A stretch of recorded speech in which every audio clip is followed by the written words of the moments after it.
ఏదైతే దివారిపాలెం ఈ 4 గ్రామాలు కలిపి 3 వార్డులు, రిమైనింగ్ 29 వార్డులు టౌన్లోనే ఉంటాయి. ఆ 3 వార్డులు వస్తే తెలుగుదేశం పార్టీ గెలుస్తుందని అబద్ధ ప్రచారాలు చేస్తా. నేను ఆల్రెడీ ముఖ్యమంత్రి గారికి కూడా నారాయణ గారు ఎట్టి పరిస్థితుల్లో కందుకూరు మున్సిపాలిటీ ఎలక్షన్ జరగాలని చెప్తే నేను గౌరవంగా ఇక్కడే ఉన్నాడు మాలద్రాన్ని పంపించా. అనవసరంగా కేసులు వేసి మున్సిపాలిటీకి సంవత్సరానికి 4 కోట్లు 15th ఫైనాన్స్ నష్టపోతా ఉంది. ఆ 15th ఫైనాన్స్ 4 కోట్లు ఉంటే టౌన్లో కాలువలు బాగు చేయొచ్చు, పార్కులు బాగు చేయొచ్చు, ఇంకా టౌన్ సుందరీకరణ చేయొచ్చు అనే ఆలోచనతో నేను మధ్యవర్తిగా ఆయన పంపిస్తే వాళ్ళు దాన్ని మళ్ళీ వక్రీకరించి నేనేదో వక్రీకరించారని చెప్తా ఉన్నారు. వాళ్ళు ఆ మాలాద్రానికి చెప్పిన భాషలో ఆయన కూడా తెలుసు, ఆయన కూడా చెప్తాడు అవసరమైన వచ్చు.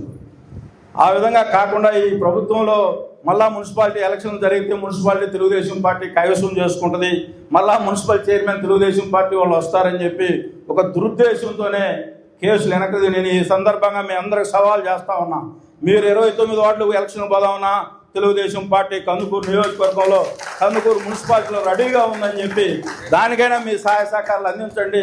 రేపు ఎలక్షన్లో 29 వార్డులో గెలిచినా మీరు హ్యాపీగా మీరు అధికారంలోకి రావచ్చు. లేని పరిస్థితుల్లో మీరు చేసిన తప్పు కందుకూరు మున్సిపాలిటీ ప్రజలకు చెప్పాల్సిన బాధ్యత కూడా మీ మీద, ఎందుకు కేసు వెనక్కి తీసుకోలేకపోతున్నామో కందుకూరు మున్సిపాలిటీ ప్రజలకు చెప్పాల్సిన బాధ్యత కూడా ఈ వైఎస్ఆర్సీపీ నాయకుల మీద ఉందని చెప్పి ఈ సందర్భంగా మీ అందరూ కూడా తెలియజేసుకుని తప్పనిసరిగా ఈ నియోజకవర్గంలో ఏ ఎలక్షన్ జరిగినా కూటమి నాయకులు కూటమి ప్రభుత్వమే ఏదైతే 91 పంచాయతీలు ఉన్నాయో అన్ని పంచాయతీలు కూడా కందుకూరు నియోజకవర్గంలో తెలుగుదేశం పార్టీ కూటమిని ఏ విధంగా ముందుకు తీసుకోవాలో ఆలోచనలతో అందరి సహాయ సహకారాలతో ఈ నియోజకవర్గంలో తెలుగుదేశం పార్టీని తిరుగులేని శక్తిగా తీసుకుపోయే దాంట్లో నేను 24 గంటలు పనిచేస్తానని చెప్పి మీ చిన్న సమస్యలు ఈరోజు అధికారంలోకి వచ్చిన తర్వాత ఎవరైనా కూడా నాదే సాగాలనేది ఇది కొంచెం పక్కన పెడితే ఈ నియోజకవర్గానికి నాకు 24 గంటలు కష్టపడి నాకున్న సంబంధాలతో అభివృద్ధి పదంలో ఈ నియోజకవర్గాన్ని ముందు తీసుకొని పోవాలి, దాంట్లో జిల్లాలో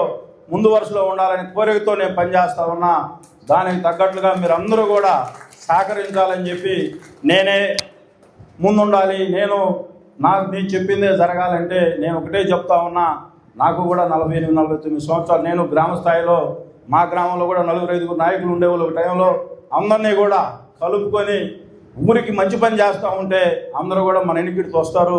కానీ నేను చెడ్డ పని చేసినా నా ఎన్నికడికి రావాలంటే అది మన పత్రం మనమే కోరుకున్నట్లు అవుతుందని చెప్పి ఈ సందర్భంగా మీ అందరూ కూడా తెలియజేసుకుని రాజకీయంగా ఎవరైతే కలిసిమెలిసి నలుగురితో అన్ని వర్గాల ప్రజలతో ఎస్సీ ఎస్టీ మైనార్టీలు అందరితో కలుపుకొని ఎవరైతే ముందుకు పోతారో వాళ్ళే నాయకుడిగా మనుగడ సాధించగలుగుతారని చెప్పి ఈ సందర్భంగా మనందరం కూడా ఇక్కడ ఉండే నాయకులందరికీ కూడా చిన్న విజ్ఞప్తి.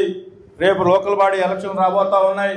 తప్పనిసరిగా వైసీపీ నాయకులు మీలోనే చుచ్చుపెట్టి రేపు మీకు ఇస్తాం మాకు ఇస్తాం, ప్రతి గ్రామంలో 91 పంచాయతీల్లో ఏదో 1-2 పంచాయతీలు తప్పితే మొన్న నా ఎలక్షన్లు అన్ని గ్రామాల్లో తెలుగుదేశం పార్టీ మెజార్టీ వచ్చింది అంటే వాళ్ళ అవసరం కూడా మనకు అవసరం లేదు. పంచాయతీలు ఎంపీడీసీలు గెలవగల సత్తా మన పార్టీకి ఉంది. మీరు ఎవరు కూడా అటువంటి ఆలోచనలు పెట్టుకోవద్దని చెప్పి తెలుగుదేశం పార్టీ వాళ్ళు ఓట్లేస్తే చాలు మనం బ్రహ్మాండంగా గెలుస్తాం. మీరు అందరూ కూడా ఎవరంటే మధ్యతరగతి వాళ్ళు ఉంటారు, వాళ్ళకి సహాయ సహకారాలు అందిస్తూ ఉన్నాం కాబట్టి ఈ గవర్నమెంట్ బెనిఫిట్స్లో వాళ్ళు ఇళ్ళకపోండి, మా ప్రభుత్వం వచ్చినాక మీకు సహాయ సహకారాలు అందించాం, రేపు మాకు మళ్ళీ సహాయం చేయండి అని చెప్పి అడగడంలో తప్పేమీ లేదని చెప్పి ఈ సందర్భంగా మీ అందరికి కూడా తెలియజేసుకుంటూ ఈరోజు